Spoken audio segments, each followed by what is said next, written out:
the throw. Fire down! It's complete down at the goal line by San Diego. Tomlinson off the left side. Tomlinson sidestep. Hello, history books. I think they have to now. Here's Sproles. Sproles inside the 10, inside the 5, and the Chargers win the game.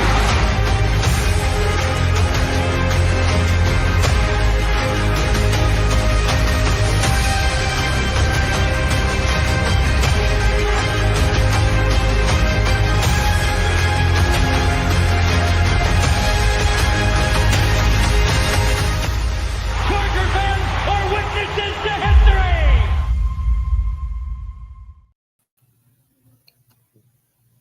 Welcome to another episode of After Hours with me, Jamie Hoyle, and my friend Craig here. There we go. I know it was a tough game. We're here to talk about the Chargers ass kicking that they took at the hands of the Tampa Bay Buccaneers, which I certainly didn't expect. Didn't expect it to turn out that way. So I think rather than breaking the game down play by play, player by player, like we tend to do, I think therapy is needed here. I think we need to kind of level set some expectations and just kind of remind everybody where this team is right now. Because I think the season the team is having, at least early on, got people really excited and maybe raised expectations a little bit. They're still, I think, in a lot of ways ahead of where they should be right now. So, Craig, why don't you talk a little bit about where the team is now personnel-wise instead of as opposed to where they were last year, how much things have actually changed personnel-wise, how much they've been doing with scheme, and maybe we're seeing a little bit of the personnel not being able to carry things out late in the season against good teams. Well, yeah, like you mentioned, that was definitely a thrashing. I've expected this weekend would end a little bit better. I've been pushing through a cold all week, so that is not the way I wanted to cap it off. But yeah, as far as the roster is concerned, overall, not a lot of turnover. It seems like there were just a few trade-offs.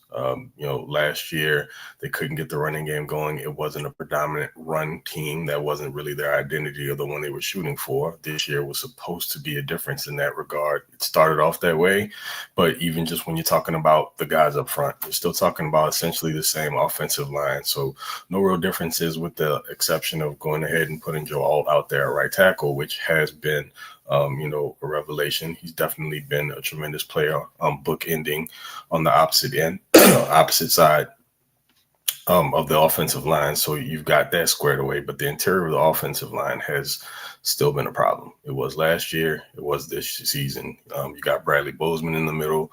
Zion's been having his issues all season long, and Trey Pipkins kicked into the interior, which isn't a natural position for him, nor is he really a fit. So they did a pretty decent job here throughout the season circumventing some of that with the play calling. It hasn't always been consistent, but they found their way more often than not. And defensively, I mean, and before we move over to the defense, you got the wide receiver room who they had to replace a bunch of pieces. Everybody knows what happened with Mike Williams and Keenan Allen. You bring in some young guys. Ladd McConkey becomes more of your number one, but he isn't a number one wide receiver per se traditionally. And defensively, a bunch of guys off the scrap heap. Poona Ford's played very, very well this season. He made some plays tonight. On the corners, you got guys that are in on one-year deals along with some fifth-round cats that you got in the draft this past season. Derwin has played very well so far this season, down game today. But overall, when we're just looking at piece by piece going up and down the roster, there wasn't a ton of turnover. In the places where there were, you're looking at either lesser talent or guys that were on prove-it deals coming from other teams that, were cast-offs essentially. So when you're talking about doing more with less, it feels like this team's done a pretty good job with that. But the problem is when you play against some of these really explosive teams with the top-tier players, specifically on the offensive side of the ball, they can really do some damage and find out where you're lacking and exploit it. And today we felt a little bit of that. The Chargers are dealing with some attrition as well, so it doesn't help. Where they were deep at certain positions, namely corner, you got some names that have gone down, so you're dependent upon those fifth-round guys that I spoke of. But then if you have any injuries there, you're having to shuffle the deck with guys that aren't playing in their natural positions, and good for them that they cross-trained throughout the year, but it wasn't where they typically play. So they're having to play musical chairs at a lot of different spots. And overall, again, I always, take my hat off to the fact that they've been able to get to the point that they are with all the issues that they have. But, again, good teams that game plan very well have been able to take advantage of them overall. Yeah, I think what we're seeing, and we've talked about this a couple times, but it's worth mentioning again. They don't have a lot of depth, and in some of their starting spots, they don't have a lot of talent. And what we really saw was a really, really big physical offensive line lean on the Chargers defensive line, which, let's face it, the interior guys, for the most part, they're, castaways. They're role players. They're depth guys. And they've held up well. I think, Puna Ford he's been the key to that defensive line, and he had some plays today. But the rest of that group really they're rotational guys, and they get worn down, and they don't have much of a rotation because they're playing Scott Matlock at fullback. He's not seeing a whole lot of snaps on the defensive line. Fox is playing 53% of the snaps. He's a situational rusher. Tart's been good in spots. Tito is another guy who, in my opinion, is a rotational guy at best. And they were playing well as a unit, but they don't really have one guy to step up and take over the game. And the big thing to me was they were getting pushed around inside all day long. They could not get any interior pressure on Baker. He had the opportunity to stand in the pocket, climb up, find his guys, hit guys. They weren't doing a very good job of taking away his primary read on passes. But the big thing is they just couldn't make him comfortable. He was getting the ball out on time. His primary read was open. They just really struggled covering Mike Evans in a big way. And a lot of that had to do with the fact that they couldn't stop the run. They gave up almost 230 yards on the ground, which to me is just mind-boggling in an NFL game. So, this is a team that they pieced this roster together in a lot of ways, at a lot of spots. Like Craig mentioned, that interior offensive line is garbage. Hate to use that word with NFL players, but there is not a single guy on that line right now who would be starting on most teams.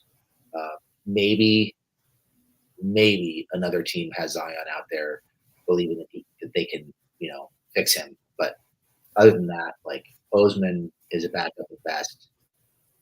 Pipkins does not belong at guard. Salyer struggled when he was in there. They just don't have any answers.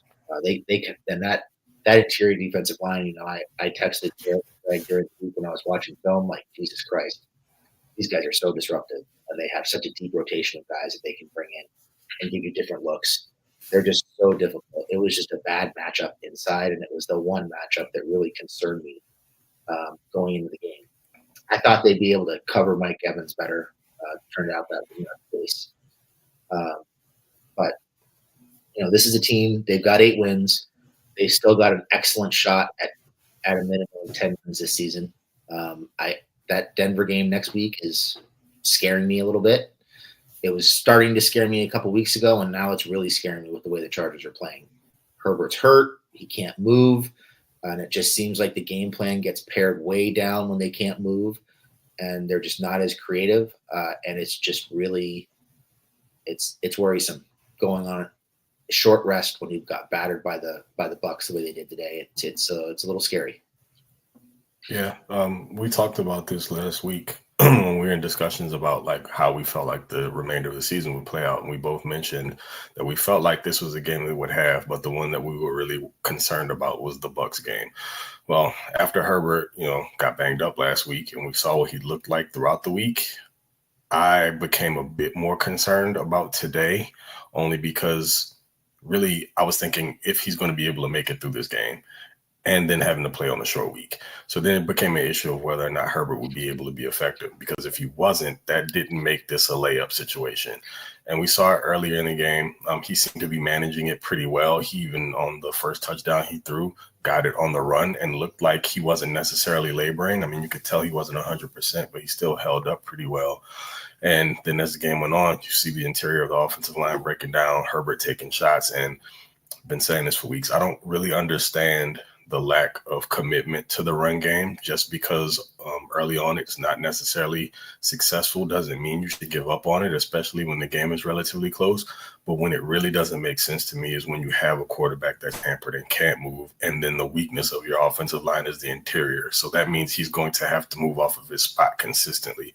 Asking him to drop back, and even if you're doing it off of play action, because, I mean, in order for play action to work, you have to, number one, run the ball, and then number two, be somewhat successful at it, so that teams feel a bit threatened by it. So there was nothing that was really effective in the passing game. And since you don't have like the guys, the horses on the outside to beat one-on-one coverage, thank goodness Ladd played today, because I'm not sure where the passing game really would have been without him, even though QJ had a really good showing again today. So that's 2 weeks in a row. So bravo for him. Overall, I expected this to be a little bit tougher game as the week went along, just based on how Herbert was holding up. I just didn't think they would get throttled this way today. So now you're going into a matchup on Thursday against the Broncos, who have a very solid defense. I mean, we were talking about it before we jumped on. It looks like Patrick Surtain is dealing with something. So who knows if he's going to be available. But still, even without Surtain, they're a very good defense. And I don't know, man. You got Herbert. It almost feels like a wasted Herbert game. He went out there and got knocked around some more. So he's going to be banged up going into a game on short rest. And then you've got other guys that went out. So this run towards the playoffs, when it looked really, I mean, it's still, again, possible. It's probable, actually, still at this point. But it's not going to be as easy a task as what we initially thought just a couple of weeks ago. Yeah, they've definitely got to fight for it now.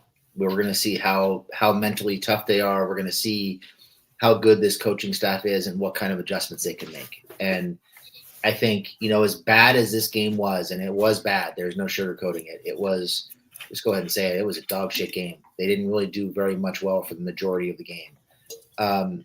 But I do think, as hard as it is to believe, there were at least a couple of positives to take away from the offensive performance, at least in the first half. It seems like they're starting to figure out how to use QJ a little better. They're not just throwing jump balls for him down the field, asking him to run streaks and just throw it up. We're not seeing as much of that anymore. They're getting him to run underneath routes, giving him an opportunity to turn upfield and pick up yards with his legs. So they're giving him yak opportunities, which is his strength. We're seeing him run better routes. He's making more physical catches. He's running through contact, extending plays with his legs. That's a positive, in my opinion.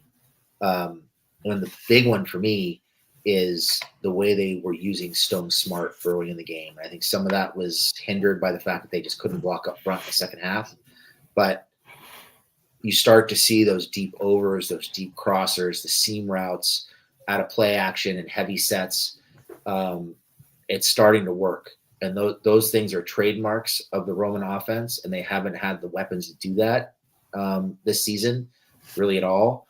But now it seems like they're starting to figure out that they do have that in Stone Smart. And if they can start to hit those plays, it should loosen up the running game, and it should make things a little bit easier on the outside because teams are going to have to focus on taking Smart away. So those were some positives early in the game. Justin spreading the ball around. Had some minor success on the first drive running the ball, and then they just kind of abandoned it and it went away when it became apparent this was going to be a shootout. But definitely some good things on offense. We saw a good thing.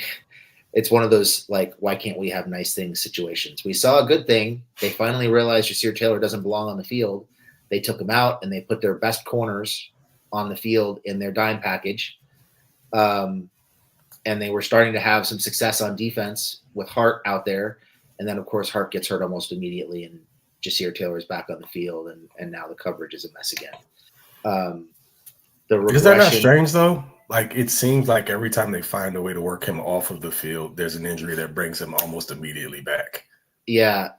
The other thing, too, is, like, with Hart healthy, and Still and Fulton healthy, why was he even out there to start the game? Like, what are we seeing that makes us think that that's okay? Because he's the guy that teams go after consistently. So continuing to run him out there when everybody's healthy is super frustrating, and it really makes you wonder what's going on with Sant if he can't make it back, but they're willing to put Taylor on the field. So that was encouraging because they finally made an adjustment. We started to see, I think they pulled Pipkins off the field to put Salyer in, or at least there was a more heavy rotation. And then, of course, Zion gets hurt, and they've got to put Pipkins right back out there, which, again, is no bueno. So some positives, but the big thing for me on defense was there was no pass rush. They were trying to go man-to-man, which I thought they might do, and they just could not get to Mayfield, and it wound up giving them big play after big play because the Chargers just couldn't rush and they couldn't cover, and that makes it pretty difficult to stop an offense.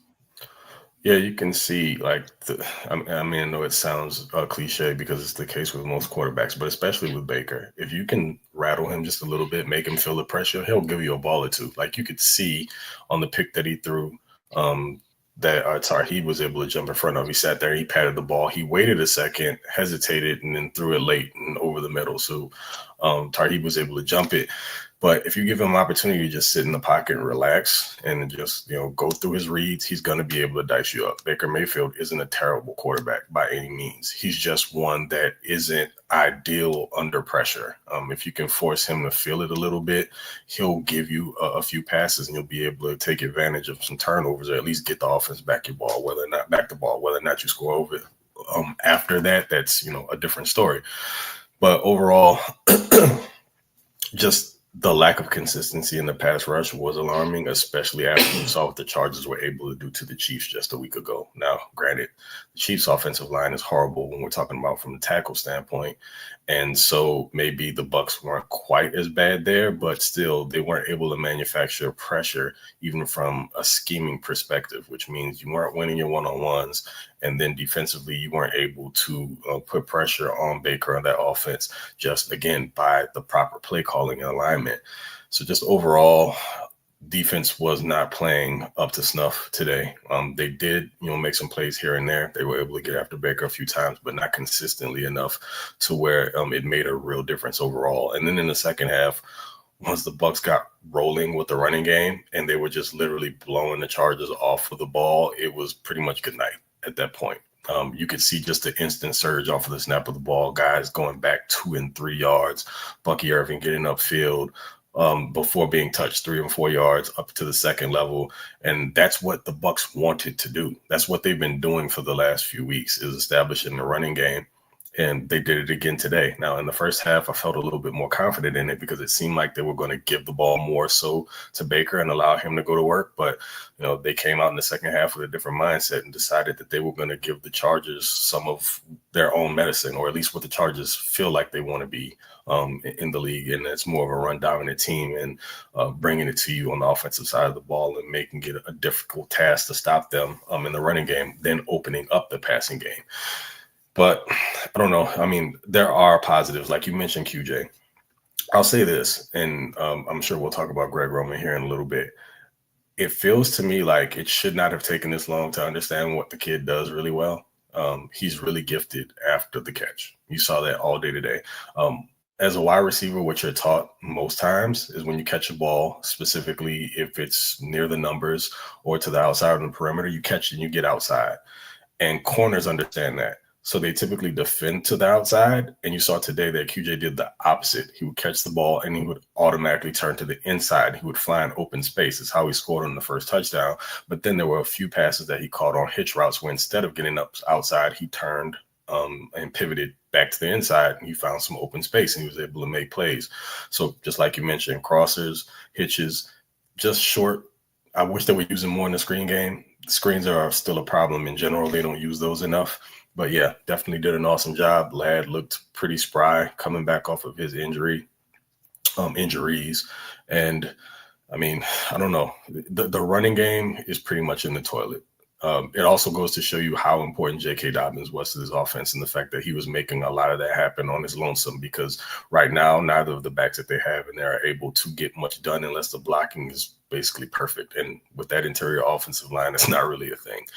So, yeah, there are some things to take away positively in the on the offensive side of the ball, because you saw them make some adjustments here and there. Stone Smart, not the greatest end of a game, but early on made some big plays, made a tremendous catch on a deep over early in the game. So yes, you're seeing pieces, you're seeing guys starting to raise their hand and make a little bit more of a difference. So you're thinking as guys start to come back and as they get into this playoff run, there'll be more options, meaning maybe they could be a little bit more explosive on the offensive side of the ball, but that remains yet to be seen. Yeah, so somebody made a point in the chat that I just wanted to bring up, and we've said this before, but the World 180.1 says this is a rebuilding season. And I don't think it's a full rebuilding season. It's a retool or like a functional rebuild where they're trying to That's what I call it. Rebuilding. Functional rebuild. Yep. And I think what we're seeing is they just, some of the guys who played really well early in the season as reclamation projects are kind of regressing back towards the mean, so to speak. We're seeing more of who they really are than what they were early in the season. And that's really hurting. And they just don't have depth at most positions. So they really need a full free agency period. They need another draft, like a full off season to put this thing together, because it's just not there yet. They're, in a lot of ways, they're holding the team together with bubble gum and duct tape. They're doing a lot of the stuff with smoke and mirrors. And good teams are going to figure out a way to beat that. So that's why we're seeing some of the losses to better teams, because they're playing good teams who are well coached. They're executing at a higher level than the bad football teams, and they're taking advantage of the things the Chargers don't do well. And, a lot of the success stopping the run early in the season, that was just really about who they were playing. They don't have the personnel to continually stop the run. Will it get better when Denzel Perriman comes back? Probably at least a little bit, but they're still light up front, and they run those light boxes, and they don't seem very willing to get out of them. So that's something that's going to catch up to them, and it's going to continue to be a problem until they fix what's going on up front. Yeah, all fair points. And you talk about light boxes. If you're going to play that style of defense, then you need, and I'm not saying you're going to have someone comparable, but just from a size perspective, like a Vita Vea is a type guy that you need to have in a scheme like that. If you're going to have those light boxes, you're going to force teams to run into those bigger bodies, and they can take up space and keep your guys at the second level clean. And so it helps you absolutely in the running game, or defending the run, should I say. But yeah, I feel like we're talking about a team that has some guys that were playing above their heads earlier. Christian Fulton has been up and down here the last few weeks since he's come back. He's given up some plays, made some, but you're starting to see some of what, made them expendable on other rosters. And you can't expect to go in with a bunch of B players and think that even if they play well as a team, they're going to win some of these bigger games against the better teams, because at some point talent is going to supersede some of this stuff. And that's what you're seeing here later into the season. But just like you mentioned, they're going to have some money to play with this offseason. They're going to be some probably bigger names that are back. That's going to save them additional money. So they'll probably maybe go big game hunting at a couple of spots. You've got the draft. They've shown the ability already in just one season. When we're talking about overall draft classes, when we revisit this year, the Chargers are probably going to have one of the top draft classes on the year. And what they'll be able to do next April when they bring in younger guys and free agents, they're going to be guys that want to come and play for the Chargers, and they're wanting to be coached by Jim Harbaugh and have an opportunity to win in LA. So yeah, for what it is, I know all our expectations were high because it's a Harbaugh-led team, and they're still doing very well, all things considered. But if we're just being honest with ourselves, this is more of a tier 2 team. They can't hang with the big guys right now. They're not one of the big dogs. They'll put up a fight. They may be able to keep certain games close, but winning a lot of these games against some of the upper echelon competition, it's just not a reality for this team right now. And, having said all that, and I agree with what you're saying, I still think this is a team that's capable of winning a playoff game if they get in the right spot against the right team. Like, if you wind up playing, say, the Texans or maybe the Colts or there might be one or two other teams that you can sneak out a win against. There are opportunities to win one game in the playoffs. That's probably the extent of it, but it's going to be very matchup based and it's going to depend on where they wind up in the bracket and who they're playing. So this is the problem that I'm having right now, and it's starting to rear its ugly head. And we've all been concerned about this, is that you feel confident that from a defensive standpoint, Jesse Minter can scheme up a defense that will keep you in games. Right now, I'm just concerned that Greg Roman hasn't shown enough consistent improvement throughout the season to where he's willing to do what's necessary in order to put guys in positions to succeed consistently. For someone who's a run game guru, he can't get anything started in the Chargers run game unless, I said before, all things are basically perfect. He has all his guys available to him. It just feels like once those guys go out, all creativity goes out of the door. Now, I know that when you lose your starters, it limits you, but then you have to be able to have a plan B. If your running game's not going, then you have to be able to utilize quick game. You would think that with some of the wide receivers they have, that would be a no-brainer. The screen game is almost non-existent. And they just don't, or he doesn't do things to manufacture short, easier, quicker yardage to maybe help feed into the running game. And so as they go deeper into the season here towards the end and into the playoffs, it makes me question how effective they're going to be if they're not like all hands on deck with all of their players. So yeah, I do still think this is a playoff team. They're headed in that direction. They're going to have an opportunity to get into the dance. And if they are up against the Texans, I believe that would be a quality matchup for them also. But I don't have a whole lot of confidence. And this isn't saying anything that majority of Chargers fans have been saying from the beginning, that we don't feel the greatest about Greg Roman. But we've seen spurts and, you know, some improvement here and there. It's just not consistent enough. And I feel like we're so deep into the season, if it hasn't gotten much better now, then I don't know if it will for the remainder of it. Hold on one second. I just got to, oops, didn't mean to pick that. I'm going to go ahead. All right. Yeah, I think there's going to be opportunities to win playoff games, but they're going to have to be really, really clean. They can't shoot themselves in the foot with penalties and turnovers. There are things that I thought that would be staples of this offense based on the wide receiver talent and tight ends they had, that I really expected to see a lot of that we haven't seen. The wide receiver screens is one of them. I thought we'd see a lot more bubble screens and tunnel screens with QJ and with Ladd in particular. Well, maybe they don't trust the wide receivers to block. I don't know what the deal is, but they just have not used those easy manufactured touches to create an easy button for Herbert. That's been frustrating. I thought we'd see, like I mentioned earlier, a lot more of those deep overs and deep crossers with the tight end and seam routes, specifically with Stone Smart. Mm-hmm. And we started to see it the last couple of weeks, but it's taken 15 weeks to get to that point when they were struggling to throw the ball as it was. So I'm not really sure why they're not getting to those plays. And when they do run screens to the running backs, my God, they're horribly designed and they seem to take forever to develop. So frustrating. I think, I know it's easy and it's popular to blame Greg Roman for a lot of the offensive struggles. And there's no doubt he's part of it, but they're also not executing at a very high level. Herbert overthrowing a couple people, missing throws. They're not blocking up front. He's getting people pushed and thrown into his lap right away. Can't step up into the pocket. Right now he's hurt, so he can't really get out of the pocket or run. He's kind of a sitting duck. But when he's healthy, there are things you can do to help him. They've had flashes of moving the pocket for him, getting rollouts, bootlegs, things like that have been really successful, but it's not consistent. They still always seem to go back to that, 7 to 10 step drop, hold the ball and wait for somebody to come open. So they've got to do some things to help him, especially now that he's hurt. You don't want him sitting back in that pocket taking hits. I think I saw he was hit 14 times a day, something crazy like that. That's too much. You can't have him back there taking those hits. You've got to do something to simplify things. You would have expected a better running game, but like we've said many times, it's really hard to run with two offensive linemen. Yeah. And that's kind of where they're at right now.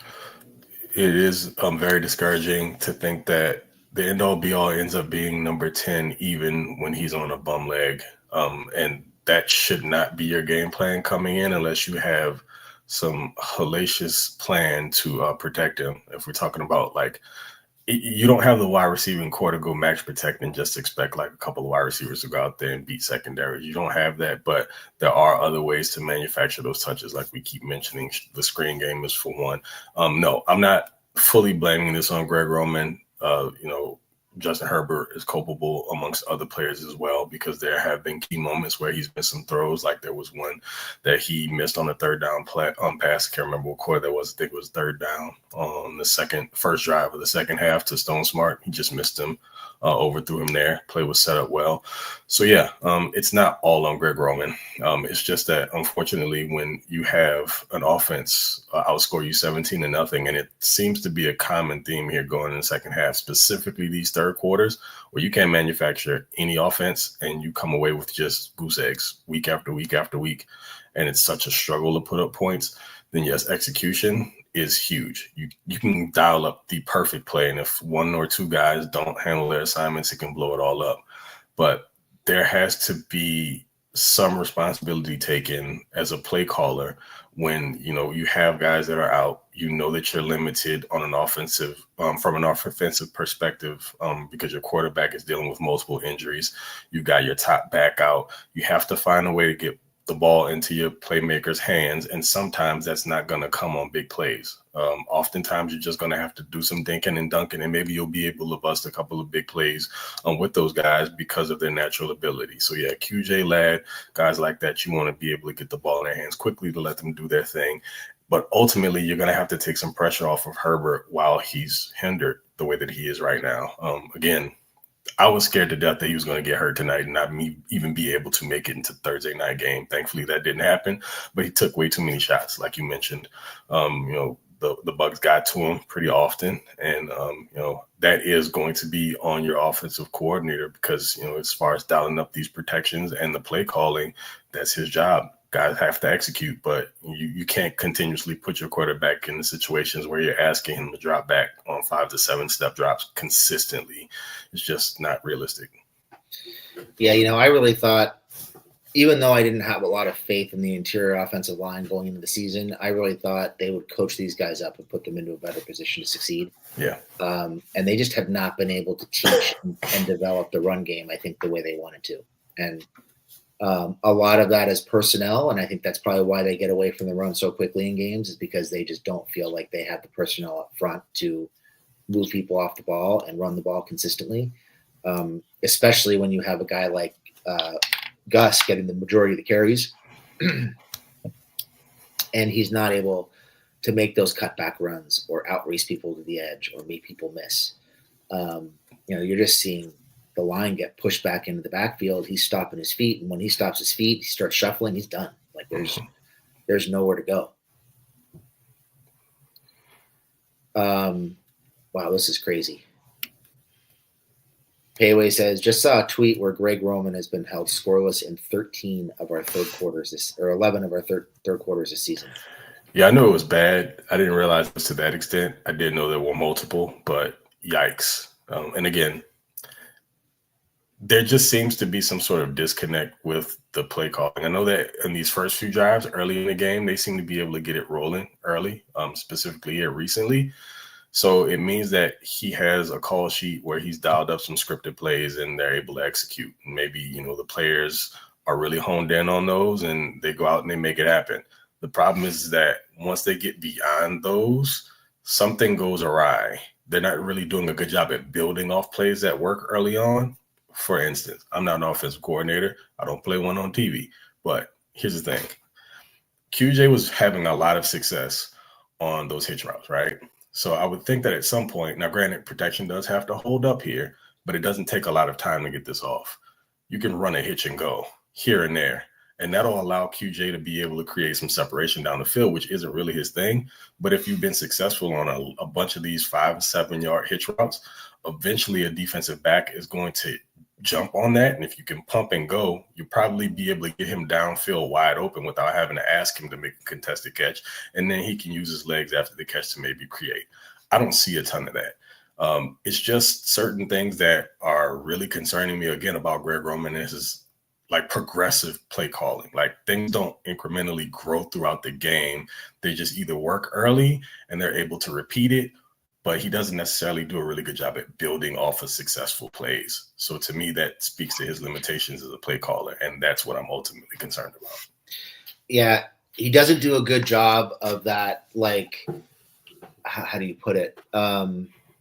The, like, developmental is the wrong word, but that he doesn't do a very good job of, like you said, building on plays to where something works and he adds a wrinkle, or he just goes back to something that works. It's like he'll run something, it works, and then he gets away from it. You might see it one more time during the game.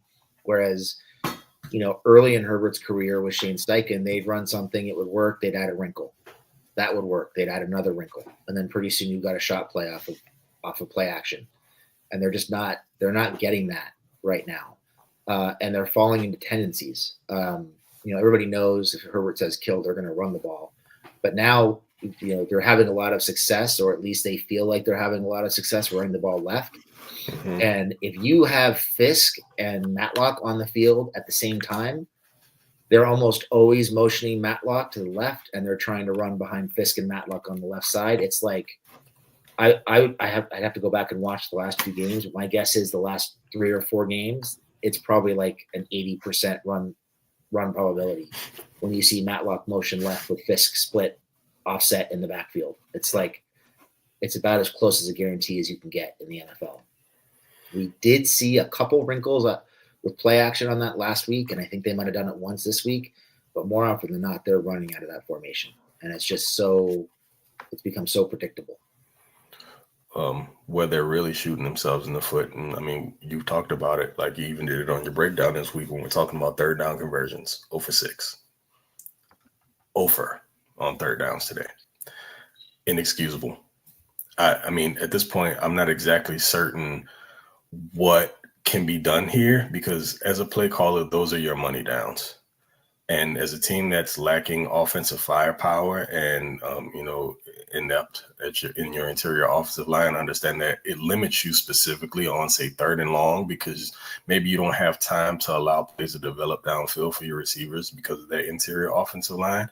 But even in 3rd and manageable, a lot of the routes that are being run aren't even beyond the sticks or close enough for them to get first downs. It's almost as if they're resigned to these underneath routes where they just assume that the guy's going to get his hands on the ball and make something happen and convert. They don't seem to be playing nearly as aggressive as they were earlier in the year, to be honest with you, because there were times when maybe it was 3rd and long and they would take shots down the field and teams weren't expecting it and they get big plays off of that. You don't see that anymore now. So, again, the down that you have to have more often than not, you have to be somewhere around thinking. I mean, you mentioned it. You were looking for what, like 45% or so this week. So they definitely let you down there by getting 0. But with that being said, if you're a team that can't keep your offense on the field, if you can't move the ball on 3rd down, then you're probably not going to go very far. And this team can't afford to play super far behind the sticks. So their 3rd and downs have to be 3rd and shorts and 3rd and manageables.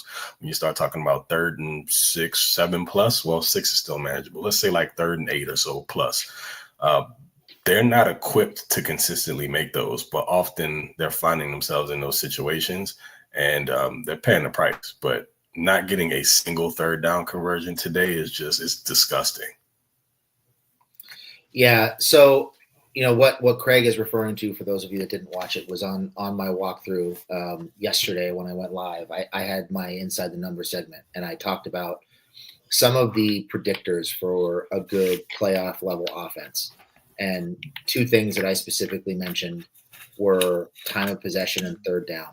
And it's been an issue all year, and it's getting worse as the year goes on, mainly because their schedule is getting tougher. But this is a team that's been like, I think, I haven't looked at the numbers in a while, but I think they've been like somewhere in the neighborhood of like 30-35% on 3rd down conversions pretty much all year. They've had a lot of games where they've won, where they only converted like 20 to 25% of their 3rd downs. They've been really, really bad on 3rd down, and that's not a sustainable formula for winning. And of course, when you're not converting 3rd downs, the offense is not staying on the field. And the other big predictor for a good playoff level offense is time of possession. You got to win the time of possession battle. even if you're not scoring points, you keep your defense off the field, you keep your defense fresh, you give yourself a chance to score points by converting third downs and moving the ball down the field. Today, the Chargers held the ball for 23 minutes in a 60-minute game. That's not good. That's no way to win a football game against anyone, but especially against a team that's vying for its division this year. So you go into the game and you're thinking, okay, the Chargers need to convert 45% of their third downs. They converted 0. Can't win a game that way. All right, the Chargers have to hold the ball for at least 35 minutes to win this game. They hold the ball for 23 minutes. Again, can't win that way. Another big number that I had was I said I thought the kind of the swing number for them would be 55 plays. They needed to keep the Bucs under 55 plays, and the Chargers needed to exceed 55 plays. The Chargers were on the field for 48 plays, and the Bucs were on the field for 65 plays. You just can't win that way. So the numbers have told a story all season, and the Chargers have been beating bad football teams in spite of those numbers, and now the numbers are starting to catch up to them. And it's starting to hurt bad. Where it's particularly egregious is, I mean, we talk about like time of possession, of course, so that plays a huge part in this. They were outgained by 300 yards of total offense today. And again, when you have a quarterback like Justin Herbert, even with limited weapons, that is inexcusable. As much as it sucks to lose this game, it's more concerning the fashion in which they lost it, because they were completely dominated by a team that is good, but like this Bucs team, they aren't world beaters. So again, to lose this game, I'm not going to say I'm overly concerned about the fact that they lost it. It's just the fashion in which they did. Because when you start talking about, again, playing against these upper echelon teams as they move into a potential playoff run, we can talk about them playing the Houston Texans. The Texans play good defense. They have a good quarterback. They've got some offensive weapons. So they're a little bit more balanced. It doesn't necessarily mean that the Chargers couldn't win that game. But I would say that, a team with decent weapons and a fairly good defense can put the Chargers in a very, very bad place because they can't keep up with them offensively. So a lot of this, I know, the Bucs put up 40 points, but when you take all those things into consideration, some of the guys that went down in this game, but the time of possession, we keep saying this every week. You can't expect your defense to be on the field that often and hold teams under 20 points. And the better teams are going to be able to take advantage of it. And this offense is not built to be in shootouts or play comeback. So it just kind of is what it is.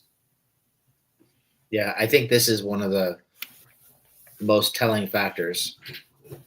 Calvin Nab says, total disaster in the second half. This team has huge holes. How did we not capitalize on the poor Bucs secondary? Yeah, that was rough because they were missing both safeties. I know at the very least both safeties. So the fact that you couldn't, again, it speaks to lack of building plays to attack this team vertically. You have to be able to manufacture yardage early and then take advantage of those plays and create other, like Jamie mentioned, wrinkles on top of that to take advantage of where they're weak. It may not be able to be something you can do all game long, but what you have to do is be able to kind of chip away at them and then take your shots. But you have to be efficient in when you take those shots. So yeah, watching this Bucs defense roll out there with less than 100% of what they had on defense and be able to hold the Chargers to 17 points just kind of tells you all you need to know about the current deficiencies on this team offensively. Yeah, you have to have pass protection to be able to take advantage of the poor Bucs secondary, and they just didn't have that. So that's the big thing. Herbert's immobile. He can't move. He can't extend or create. They're not blocking for him. They're not protecting him. They just couldn't muster much of anything. Essentially, they have too many deficiencies to try to circumvent. Like, ultimately, there are only so many things that you can work around to be successful. I completely get that. I just feel like of what they do have, they're not doing enough of and not creative enough in the way that they're utilizing it. So I wanted to address this. This is something that came up in the Discord.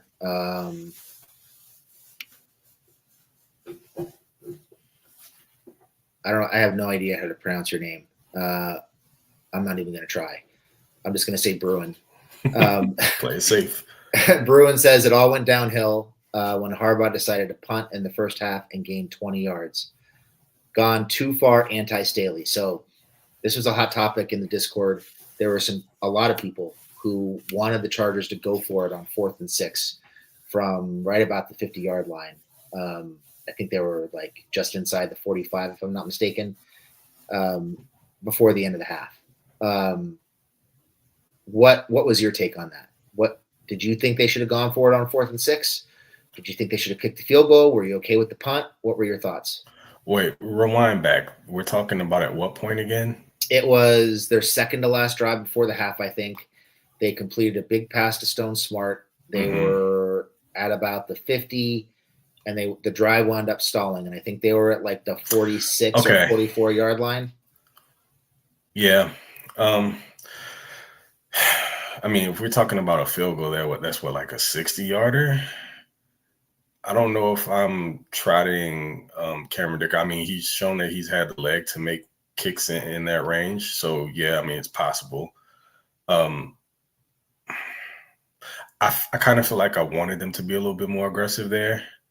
It just feels like, for me, I don't think they really toe the line between aggressiveness when it's necessary and then being conservative when they absolutely should be. I don't think Jim Harbaugh's kind of figured that out yet. He hasn't figured out the line there. For me, I feel like they probably should have gone for that, just me personally. And again, it's like when this team gets on a roll offensively and they're doing things and they're able to put up points, you kind of have to keep it going because there's always like this point of demarcation where things just fall off. And it's almost like you have to keep the momentum going with this offense as much as you can while you have it going. So for me, I wouldn't have hated if they had gone for it. But yeah, the punt at that point in the field, it's kind of sort of like no man's land. I would rather have seen them go for it, but it doesn't really feel like a Jim Harbaugh thing at this point. He errs on more the side of being conservative. What do you think, though? My take during the game, and I still hold to this, is you got Herbert basically on one leg. He can't move. He can't run. They can't protect him along the interior. They were coming after him at that point. 4th and 6 from midfield just doesn't seem like the right time to go for that. They had a 17-10 lead at that point. They're trying to play field position. They're trying to pin him deep. And granted, the punt was awful. And it put them in bad position. You're counting on some hang time and a ball inside the 10-yard line, and he hits a line drive, and it doesn't give you anything. So it didn't work out. And again, that's execution. Like if they punt it and they down it inside the 5 and they stop the Bucs, then I don't think we're having this conversation. So I don't really have an issue given the issues that we're having protecting and given Herbert's leg. Don't really have an issue with punting it there. You just need a better punt. You have to execute better, and that they just didn't. Yeah, and again, this turns into one of those hindsight things there, right? Because I understand where you wanted to do, you want to get the field position. You want to flip the field and have them have to drive the full length of it. But I still don't understand, like, we haven't even talked about that kick. I get that they were trying to take the delay of game to give him more room, but for someone whose strong suit is hang time, you would think that he would be better at a shorter punt as opposed to getting too much distance on it. So even if you angle that kick and get it out of bounds, as opposed to what he did, it makes more sense. It's just one of those scenarios where I guess he puts his trust in his punter to make them have to drive the length of the field. But again, also you're limited in your options offensively. Herbert can't use his legs, so if the rush gets back there, he can't really escape it. And then you're depending on your wide receivers to get open against whatever coverage they're going against. I totally understand it. For me, it was just about I'm kind of greedy right now. When they're putting up points, I just want it to continue because for some reason, once they get into the second half, everything goes to hell. And then suddenly, they can hardly move the ball, let alone scoring points. So for me, it's just like I see red. If they're in striking distance and they're able to keep a drive going and they've shown some ability, because I think they scored on their first 3 drives. They did. So I would not have so much hesitated to go for it there just based on the fact that they had showed the ability to move the ball. But going into the second half, we see them completely fall off a cliff. So I would have much rather them take a chance in the first half. They did score on their first 3 drives, but one of those was like a 25 or 30-yard drive after a turnover. After a turnover, so it's not like they were driving the length of the field and scoring touchdowns on every drive. Just wanted to throw that in there. Yeah, I mean, I get wanting to be aggressive and push the envelope, especially in a game where you think Tampa's probably going to score some points. But I don't know, maybe under better circumstances, if Herbert's healthy and you can move him out of the pocket and be a little bit more creative with play calling, maybe then I'm good with it. But I just think at that point, like I said, if he hits a good punt and they down that thing inside the 5, I don't think we're talking about that right now. Mm-hmm. So that's my take on that. I wanted to ask you a question. Did you hear the commentator make the joke about Joey Bosa after his offside or neutral result? About his that was Mark Sanchez about how he's good for 2. Yeah, 2 of those a game. Yeah, I did catch that. Yeah, he's got a reputation. He's not wrong. You got anything else you want to talk about? I'm honestly surprised we went 50 minutes. Yeah, I mean, we tend to make it work, but not really, man. Just they got to flush it. You got a short week going into Thursday night. Again, luckily you're at home, right? I mean, Denver has to come to SoFi, so at least you don't have to travel. But I hope I don't know. I'm not sure if you're going to see much of a different Fully charged battery, fully charged. Okay. Unplugged. Thank you for telling me that. Anyway, welcome to live YouTube. So I don't know. We'll see what kind of condition Herbert is in. I mean, it's short rest, so I don't believe he'll be much better than he was tonight. We've got some other guys that were banged up in this game, so I'm just curious to see who's going to be available to play. It's going to be an even tougher game than what I initially thought. So whatever they have in them, maybe they come with their hair on fire on Thursday night and find a way to pull that one out. They've got to have a sour taste in their mouth after this. So hopefully maybe Harbaugh can do his Harbaugh magic and encourage them enough to where they can go and pull this one off. But Thursday night does absolutely concern me, even more so than it did just a week ago.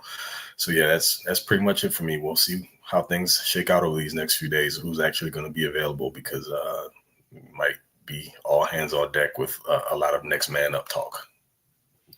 I just wanted to throw something up there real quick. Squeezy says, so with Jasir constantly playing on this defense, it's safe to assume ASJ is protecting his body to get a new contract from another team in free agency, right? I've seen people suggest this. This does not make sense to me at all. ASJ has been banged up a lot in his career. He's had issues with tackling.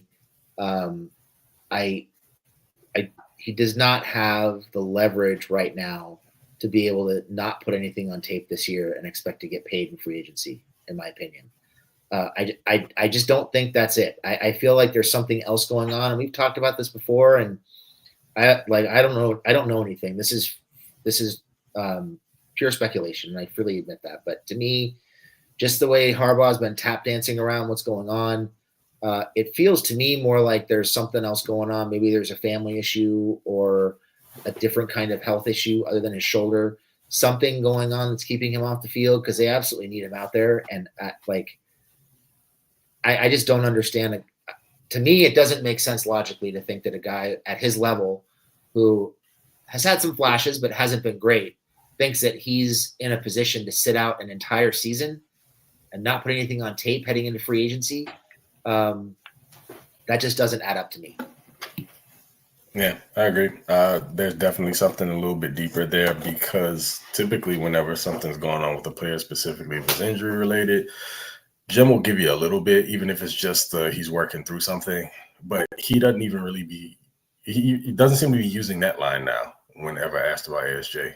He's very, very short, doesn't have very much to say about it whatsoever. So it feels like it's bigger than just your regulatory injury situation. And like Jamie mentioned, he doesn't really have an opportunity to just kind of preserve himself for a contract going to a newer team. There's not enough of football of him on tape this year to warrant that. So I'm not sure what kind of deal you could be seeking out. Guys in contract years are for all intents and purposes, trying to give their all to play the best of their ability and maybe put on the best they've ever put on tape so that they can earn their next paycheck. So it doesn't behoove him to just be on the sideline, quote unquote, protecting himself at this point. So I think it's probably more to it than that. And we may find out, we may not.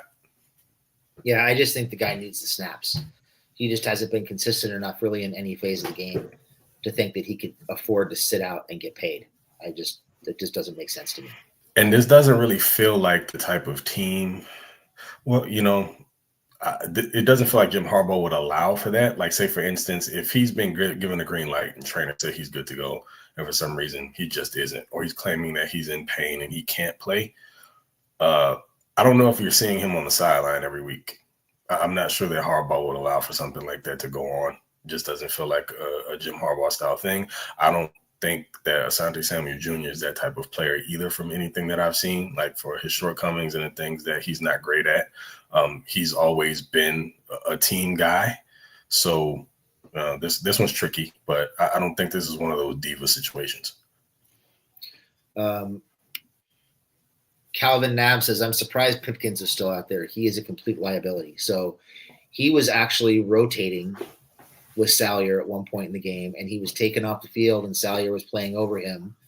And then Zion got hurt, and he came back on the field when Zion got hurt. And because they don't have Jordan McFadden active ever, they are very limited in terms of their options on the interior offensive line. It's just like with Jasir Taylor. Like, when they find a way to get them off of the field, injuries slide the guys right back on. So, yeah, they don't have the bodies. And unfortunately, even when there's an opportunity to get replacements, somebody goes down and you're forced to have to roll them out there again. If people want to blame Taylor for getting picked and a bunch of bodies, I suppose, that's fine. But you don't know if it was pure man coverage or match zone, and you don't know who was supposed to play the releases. Is he talking about the first touchdown? He's talking about the first touchdown. I disagree with this. I think you can tell by watching it live and then watching the replay how everybody reacted. They were in press man coverage, and he was assigned to McMillan as everybody else went with their guys. So, I mean, if you want to defend him, that's fine. But just based on the way the guys in that bunch reacted, that was absolutely on Taylor. It was just a bad decision. You don't try to undercut it. Yeah. He wasn't playing space. He was playing a man. His immediate reaction was to undercut it. So he's clearly chasing McMillan. So again, that was more of a man situation. I understand how match coverage works as well, but match coverage is reactive. He was attempting to undercut that like as soon as McMillan. Well, basically, he was chasing McMillan right off of the snap. So it basically tells you. Oh, looks like we lost Craig. Hopefully he can get back in.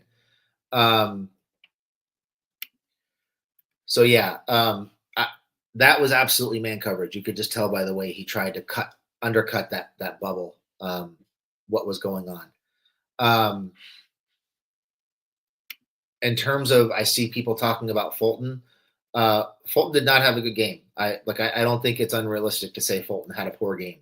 He was having a really hard time sticking with Mike Evans. I was kind of hoping we'd see more heart on Mike Evans, and of course he wasn't on the field to start the game, and then he came on and he got hurt, so we never really got to see how that would look. But Fulton has been, I think he's probably still playing hurt. I'm not sure his hamstring is 100% healthy. And he's not been playing terribly well. And I don't think it's unfair to say that. He had his moments early in the season, and he's not having great moments over the last few weeks. So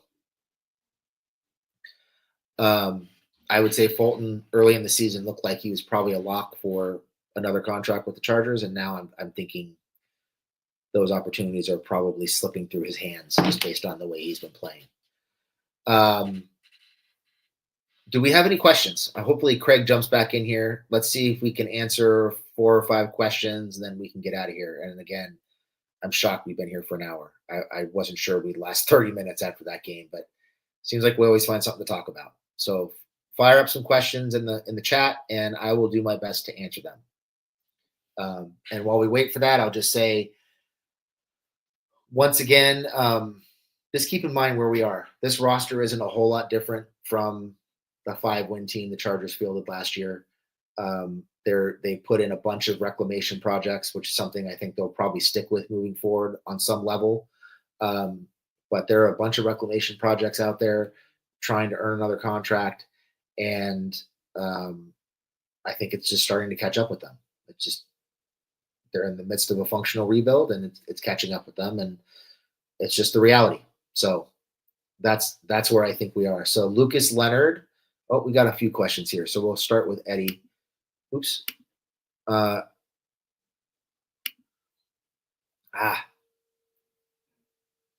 Chat's moving too fast for me.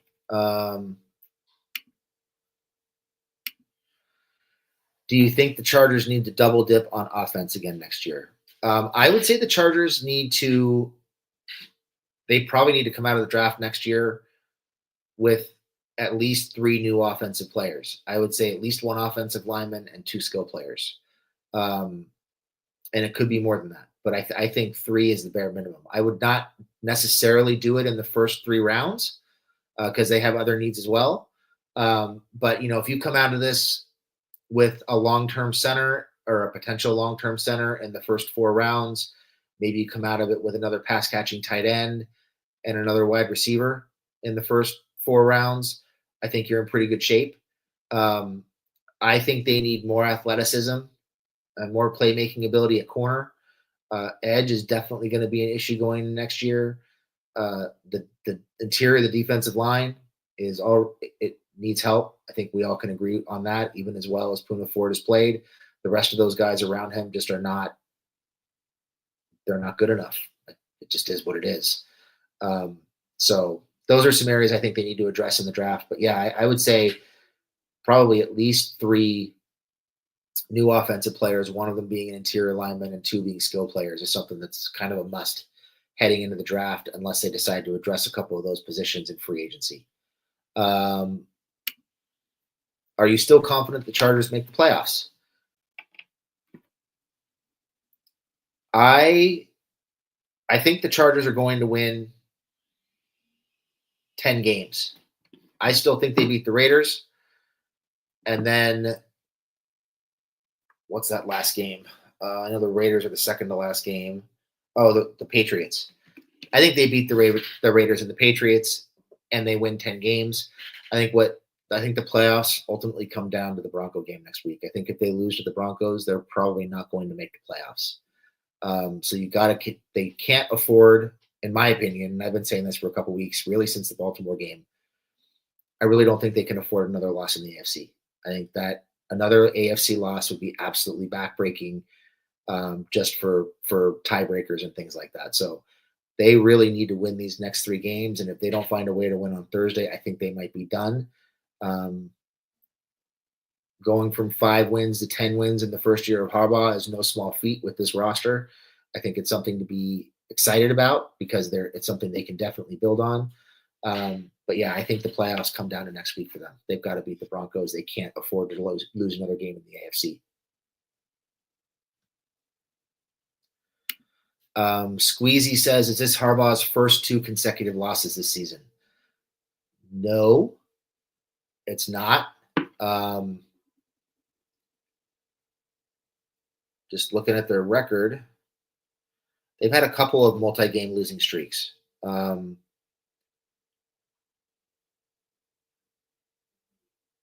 on one second.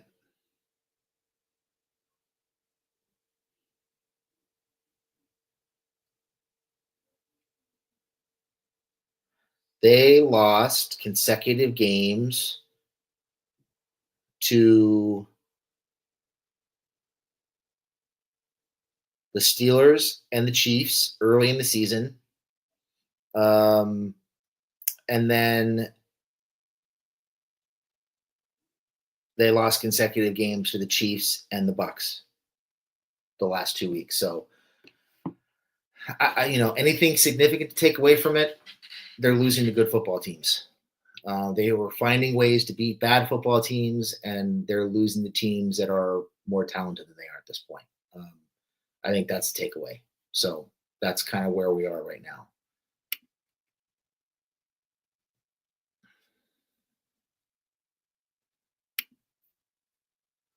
What can we do to get some offensive flow on Thursday?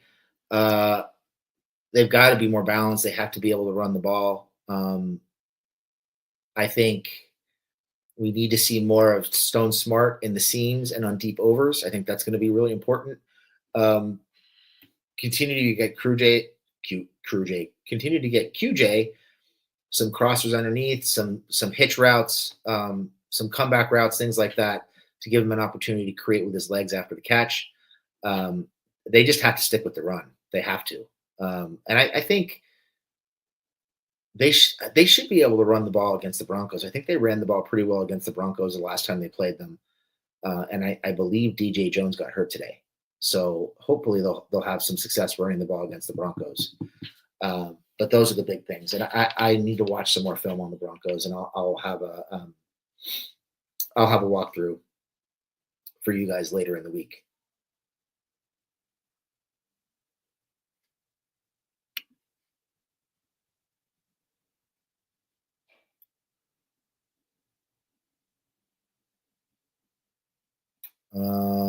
I think that's pretty much it.